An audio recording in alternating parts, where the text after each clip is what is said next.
So everybody deals with, I guess, financial insecurity. I deal with financial insecurity. Says in some texts that I've read that your financial insecurity will leave you. I've been sober for a while now, and my financial insecurity has not left me just yet. It leaves a little bit, and then it comes back, and it leaves and comes back.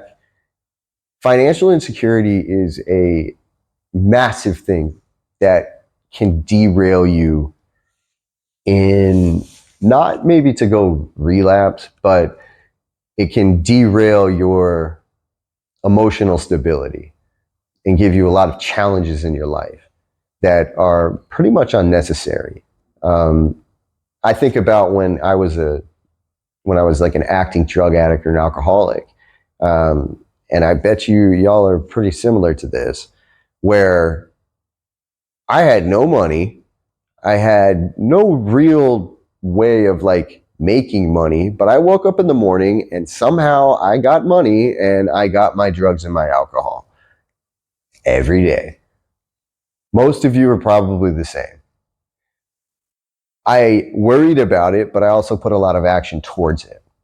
I put a lot of action into finding that money so I could get my drugs. It's an obsession, right?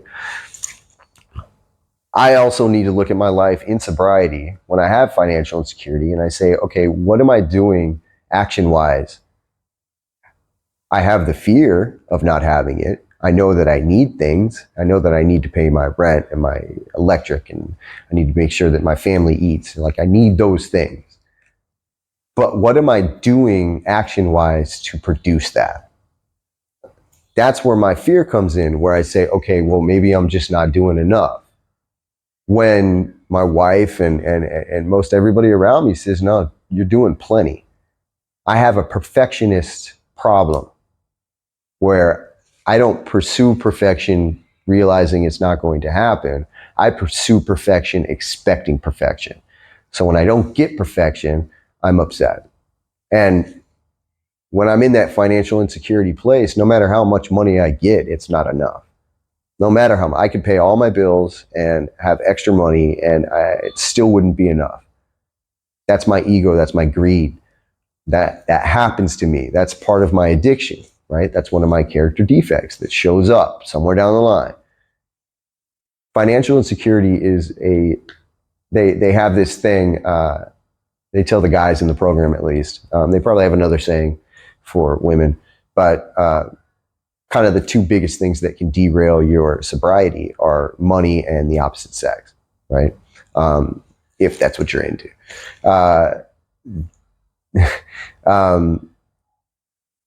Money is, I've seen people lose everything over money and eventually go back to being drunk or high again.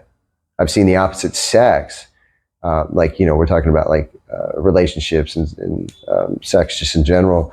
I've seen that process play out to make somebody so miserable that they end up going back, right?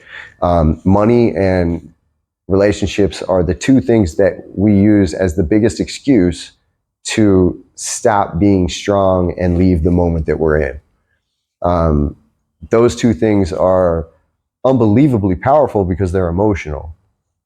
The emotion that comes with it is a heightened emotion. It's scary as shit when you can't pay your bills. What's going to happen? My family going to eat? Blah, blah, blah, right? It's a big deal. Same thing when it's the relationship. What if she leaves me? Oh my God, it's going to be horrible and I'm going to feel unbelievably bad. And I don't want to feel like that. I know how to not feel like that. I go get drunk or high. I know how to not worry about money. I go get drunk or high. Those are the two biggest things that come up. Financial insecurity is, to me, has been the bigger one now, but the relationship one before. So they kind of just switched over. I'm dealing with the financial insecurity thing right now where I'm trying to work through that. I lean on the people around me, and I lean on the things that I've learned. I lean on prayer, meditation, and try and get connected with, whatever's going on up there to see what the best path is for me, and to have faith that I'm doing everything that I possibly can to produce what I need to produce so that my family can be safe and happy. That's what I look at when it comes to financial financial insecurity. A lot of you at this point in time, if you're early on in recovery, there is no real financial security. The only financial security you might have right now is being like in a rehab, and you don't really have to pay for anything right now. But that's going to stop pretty soon, and you're going to have to get your own apartment. You're going to have to get your own job. You're going to have to show up, and you're going to have to do all these things. You have to manage your money. You're going to have to manage your bills. You're going to have to manage the relationships. You're going to consistently have to go stay on top of your 12 steps and stay on top of your mental stability so that you don't go and burn down the whole house. Financial insecurity is a big deal. It's something that we really need to focus on. It's like the second thing we focus on when it comes to sobriety.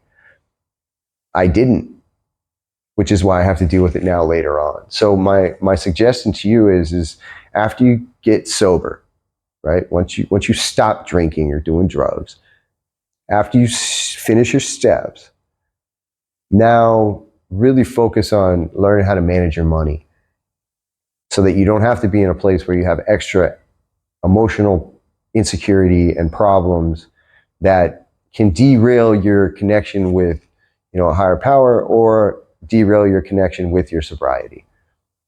So that's kind of my take on that one. If you have any questions or comments, please, because there's going to be a lot of different opinions on that. That's just my opinion at this moment. So please comment, and thank you very much.